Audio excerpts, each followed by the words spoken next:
Isn't life hard? There are bills to pay, work to go to, unrealistic body standards, dodgy politics, equal rights issues, having your eyes impaled by big cats. Oh no, sorry, no, I'm getting a bit confused there. Okay, so maybe life isn't as hard as it used to be. Might sound a little bit obvious to say that, but you have no idea what our ancestors had to deal with. But you're about to.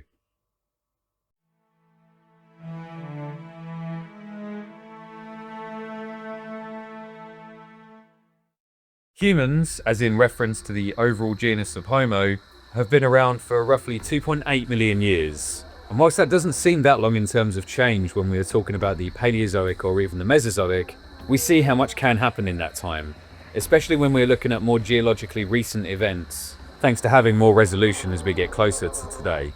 As the Pliocene ended and the Pleistocene began around 2.58 million years ago, the world was subjected to major changes, such as the Great American Faunal Interchange and the ever-decreasing global temperature preceding the most recent ice age. On top of this, a new genus was emerging, one that would later have the most global effect since the Paleozoic, Homo. The genus Homo is one that is informally equivalent to the term human, of which we, Homo sapiens, are the only remaining species. Since the Pliocene, however, around 15 species of humans have existed, many of which have crossed over. Now, humans in general are famed for their intelligence and endurance among the animal kingdom, but it's easy to forget that we actually sacrifice quite a lot for that, meaning that the wild world has made easy pickings of many of us. So let's take a look at that. Now, one of the earliest species of humans is the Homo habilis from around 2.4 million years ago. And let's just say that they had such a rough time that it's a wonder that they made it that far. These guys got their start in Africa and grew no larger than 4'7" and around 55 kilograms or 121 pounds.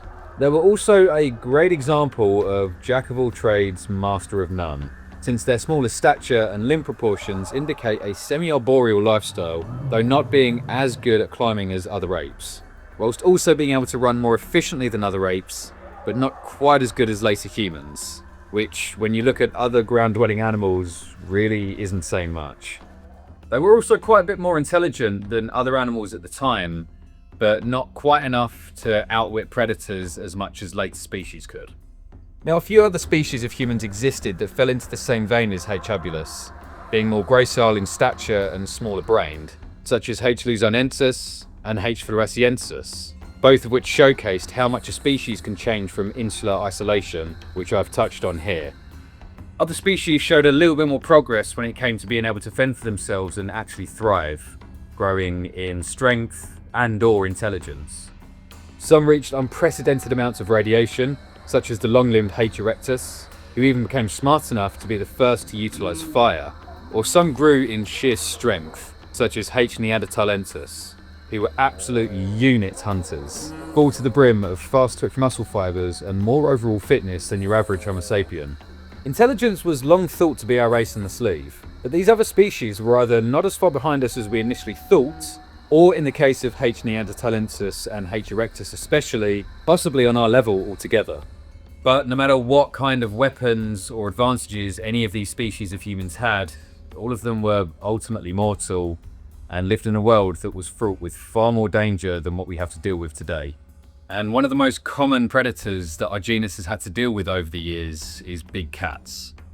Cats today, such as leopards, have a bit of a taste for primates, so you can imagine the kind of situations an archaic human would have to deal with when it comes to much larger prehistoric counterparts. One that early humans would have come across is the famous Smilodon. Whilst it's thought that Smilodon preyed on much larger game, if it came across a human and was able to catch it, it would most certainly be an easy kill for this wrestler. But there was another saber-toothed cat that, whilst it was a little smaller, actually viewed humans as a favourite snack. Megantherion was a roughly jaguar-sized saber-toothed cat that may have been arboreal, similar to today's leopards, with isotope analysis showing that they most often preyed on early Homo species. Not only that, but a pretty hardcore fossil shows that one very unlucky Homo erectus succumbed to this cat, when the Megantherion just straight up bit into its skull. Now, the orientation was initially misinterpreted as coming from the back, with the holes being made by the bottom teeth and the top sabers lining up to go straight into the eyes. Youch. But it turns out the punctures in the back of the skull were made by the top teeth, with the attack coming more from the front. Still not great, but at least it would have been a slightly quicker death. Now, cats weren't the only predatory mammals that we had to worry about. Turns out some were a little closer to home. Humans have long been known to inhabit caves, but we weren't the first ones to get this idea. Remains of Homo rhodesiensis showed a chewed up femur that appears to have been munched on by an ancient hyena, of which lived in the same cave at some point. Now, there's nothing to say that the hyenas predated on the humans in this cave. Perhaps one member of the group had died before the others had left, and the hyenas came across it when they moved in. But it certainly would have been awkward at best if both rocked up at the same time. Another animal that would have made these caves a lot more dangerous than we would have thought is the infamous Ursus spelaeus, or the cave bear. Neanderthals have long been noted in many places inhabiting caves along with these huge bears. And despite the bear eating mostly plants, Neanderthals would most likely want to avoid any territorial dispute with these things. Okay, so caves aren't safe either, so as our ancestors go back out into the open, they'd have to keep one eye on the sky. One particular fossil of the Homo ancestor, Australopithecus, has been nicknamed the town child from South Africa, and is a reminder that hunting knows no age. Thought to be a female, this little child was between 3 to 4 at the time of her death, which we can only hope came before some large bird of prey carried her off by her skull, getting a good amount of grip by puncturing its talons into her eyes. What does the animal kingdom have against our eyes? Now, I know what you're going to say. This is an Australopithecus, which technically doesn't count as a human. Fair enough, but let's remember that Australopithecus was incredibly close to humans. So predation on them can serve as an example of what might have happened to Homo if a similar animal was around. Case in point, the Haast seagull. There's no other way of putting this. This was a scary mofo. Not only did it have a wingspan of 3 meters or 9.8 feet, it also regularly hunted the ginormous mother birds, which weighed upwards of 440 pounds. Now, considering these moa birds were well over double the weight of a pretty buff guy, I really wouldn't fancy the chances of the indigenous people of New Zealand that would have seen these flying beasts in life, let alone the kids that literally could have been carried away. And let's not even get started on reptiles. How about a constrictor the size of an anaconda that ate its prey in chunks and presented a danger to Australian Aboriginals? Hell, actually anything that existed in Australia, which I have spoken about here. Another one mentioned before from this landmass was the infamous Megalania, but that guy also has his own video, so you can check that out here. In fact, though Megalania presented a danger to modern-sized humans, even the smaller Komodo dragon was a real threat to certain human species, such as the 3'7" Homo floresiensis. What, snakes and lizards aren't scary enough for you? How about crocs? Now, crocs today are dangerous enough and hunt much bigger game than humans. But again, prehistoric examples would have been much worse. Whilst other big boys such as the saltwater crocodile were around even at this time, they don't really exceed 6 meters or 20 feet, being the biggest reptiles alive today. But when we explore the genus of Crocodylus, we see species that grew a lot bigger and regularly hunted humans. One such example is Crocodylus thorbjarnarsoni, a particularly broad-snouted species from Kenya, and is thought to have grown anywhere from 6 to 7.6 meters or 20 to 25 feet in length. This Turkana croc would have been a very real threat in the same way that crocs are today, lurking in waters and waiting for thirsty humans to come and take a drink. If we travel over to Tanzania though, we see another species whose reputation with human predation actually dictated its name. Also reaching lengths of 7.6 meters or 25 feet, Crocodylus anthropophagus has a name which literally translates to human-eating crocodile.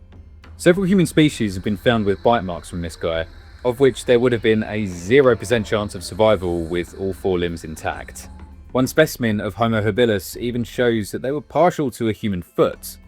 Well, the foot has been found with bite marks at least, but judging by those jaws, it would have been the whole leg at best. But there is one more group that have shown time and time again that they pose the biggest potential threat to those around them. Apes.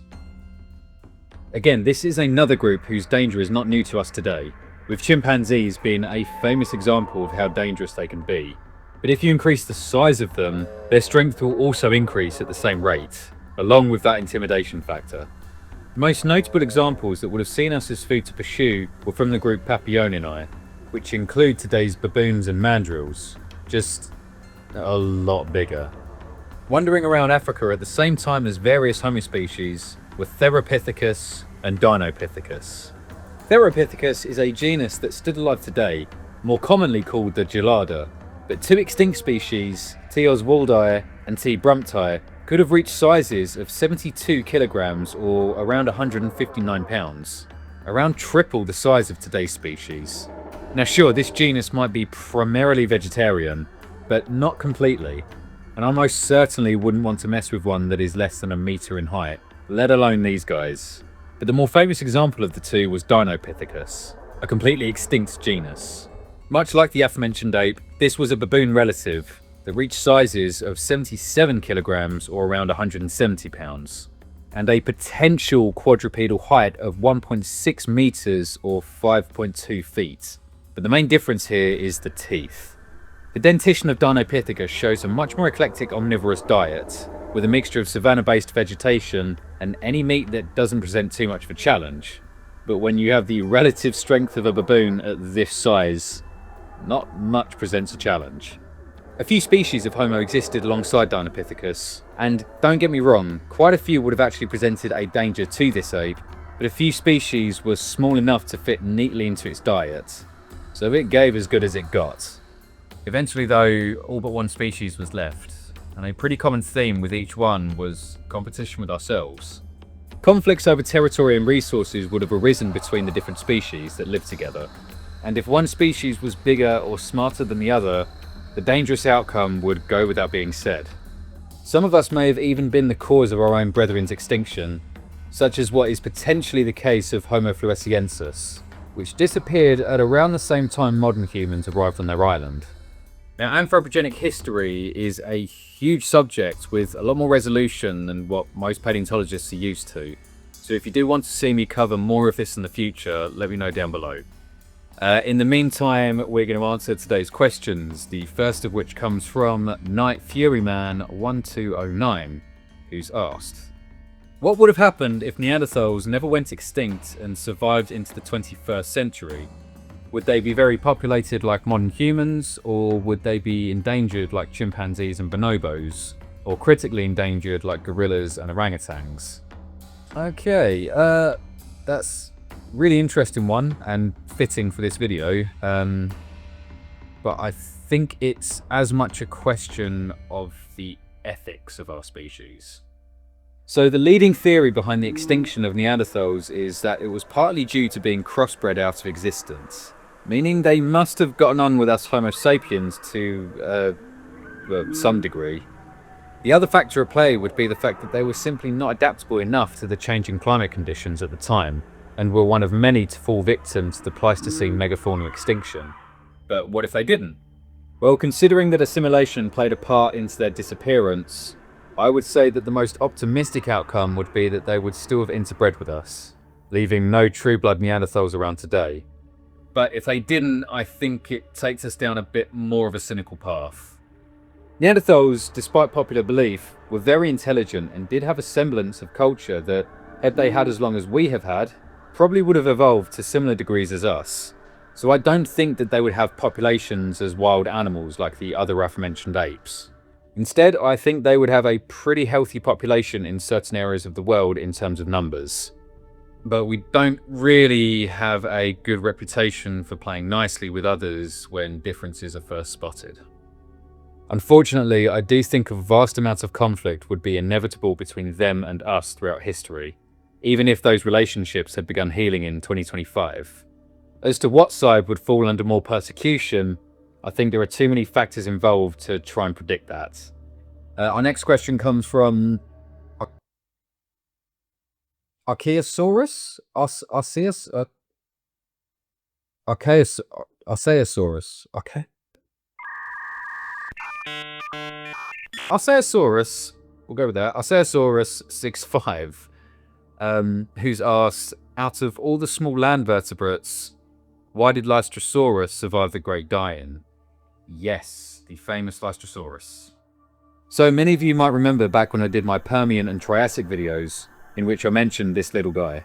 But for those that didn't, Lystrosaurus was one of the very few synapsids that survived the Great Dying at the end of the Permian period, and for the first 30 million years or so of the Triassic, actually made up around 95% of all terrestrial land vertebrates.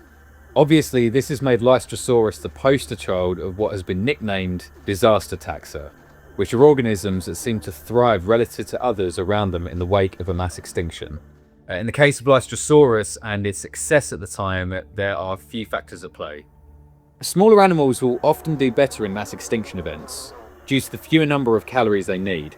But like you said, Lystrosaurus was not only the only small vertebrate to dominate to such a degree, they also take first place for any land animal to dominate to such a percentage in Earth's history.